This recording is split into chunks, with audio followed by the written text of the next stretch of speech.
नमस्ते। एआई, जेन एआई, ये शब्द आजकल हर जगह सुनने को मिल रहे हैं, है ना? लेकिन भारत के लिए इसके क्या मायने हैं? क्या ये सिर्फ एक और टेक्निकल बज़वर्ड है या फिर ये वाकई हमारे भविष्य को बदलने की ताकत रखता है? चलिए आज इसी की गहराई में चलते हैं। तो देखिए, एआई को लेके सबके दिमाग में एक ही बड़ा सवाल घूम रहा है। क्या ये हमारी नौकरियां छीन लेगा या फिर एक लाइफ सेवर बनकर उभरेगा? ये एक ऐसा सवाल है जो हमें उम्मीद और डर दोनों के बीच लाकर खड़ा कर देता है। और शायद इस बड़े सवाल का जवाब इस एक नंबर में छिपा है, 48 लाख करोड़ रुपए। नहीं, ये कोई हवाई आंकड़ा नहीं है, बल्कि यह भारत के लिए जेएआई से जुड़ा एक बहुत बड़ा मौका है, जो हमारे देश की पूरी तस्वीर बदल सकता है। तो ये 48 लाख करोड़ का फिगर आखिर है क्या? चलिए इसको थोड़ा और आसान भाषा में समझते हैं। असल में ये एक ठोस डेटा पर आधारित रोडमैप से आता है, जो हमें दिखाता है कि भारत के लिए आगे का रास्ता क्या हो सकता है। और ये कोई बहुत दूर के भविष्य की बात नहीं है। हम बात कर रहे हैं 14 बहुत ज़रूरी सेक्टर्स की, 50 बिल्कुल स्पेसिफिक जेन एआई यूज़ केसेस की, जिनका असर सुनिए 2025 से ही दिखना शुरू हो सकता है। मतलब ये एक प्रॉपर एक्शन प्लान है। तो सवाल ये है कि जेन एआई असल में करेगा क्या? देखिए, ये सिर्फ नए नए ऐप्स या सॉफ्टवेयर बनाने तक सीमित नहीं है। इसकी असली पावर है भारत की कुछ सबसे बड़ी, सबसे पुरानी समस्याओं को सुलझाने में, चाहे वो सॉफ्टवेयर कोड लिखना हो या बीमारियों का इलाज खोजना हो। और ये बदलाव कितना बड़ा है, इसका अंदाजा इस एक उदाहरण से लगाइए। जहां वैक्सीन डिजाइन करने में पहले सालों साल लग जाते थे, जेएनआई उसे कुछ दिनों में कर सकता है। सोच कर देखिए, ये कोई छोटा मोटा इम्प्रूवमेंट नहीं, ये तो एक पूरी छलांग है, एक लीप है, खासकर हेल्थ केयर जैसे जरूरी फील्ड में। और ये मत सोचिए कि ये टेक्नोलॉजी सिर्फ बड़ी बड़ी लैब्स के लिए है।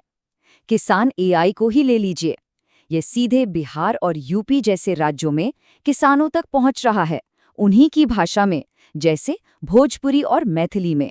उन्हें फसल से जुड़ी पर्सनल सलाह दे रहा है। टेक्नोलॉजी को बिल्कुल जमीनी स्तर पर लाने का इससे बेहतर उदाहरण क्या होगा? हेल्थ केयर में एक और उदाहरण देखते हैं जो दिल को छू जाता है।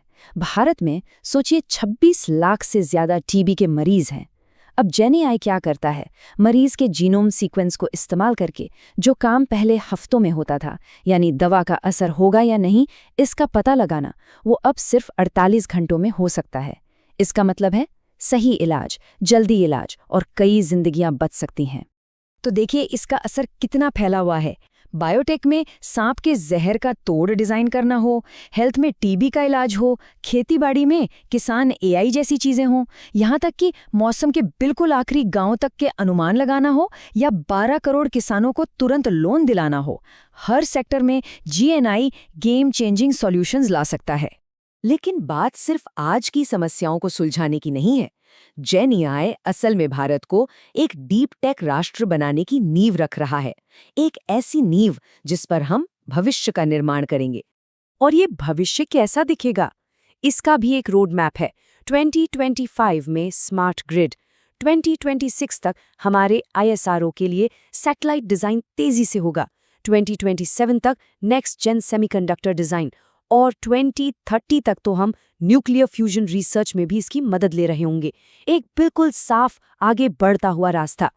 तो सबसे जरूरी टेकअवे यहाँ ये है, जेन एआई हमें सिर्फ समस्याओं को ठीक करने वाले मोड से निकालकर भविष्य के लिए नए समाधान क्रिएट करने वाला बनाता है। मतलब रिएक्टिव से प्रोएक्टिव होने का सफर। तो अब हम कहाँ खड़े हैं? देखिए, रास्ता सामने है, रोड मैप बना हुआ है, लेकिन चुनाव वो हमें ही करना है। अब सब कुछ हमारे फैसलों और हमारे एक्शन पर निर्भर करता है। एक बात बिल्कुल साफ है, टेक्नोलॉजी तैयार है और उसे इस्तेमाल करने का रोड मैप भी हमारे पास है। जो तकनीकी या रणनीतिक रुकावटें थीं, उन्हें समझ लिया गया है। तो असली सवाल ये नहीं है कि जेन एआई क्या कर सकता है। असली सवाल तो अब ये है, क्या हम तैयार हैं? क्या हम इस मौके को हाथ से जाने देंगे या इसका पूरा फायदा उठाएंगे?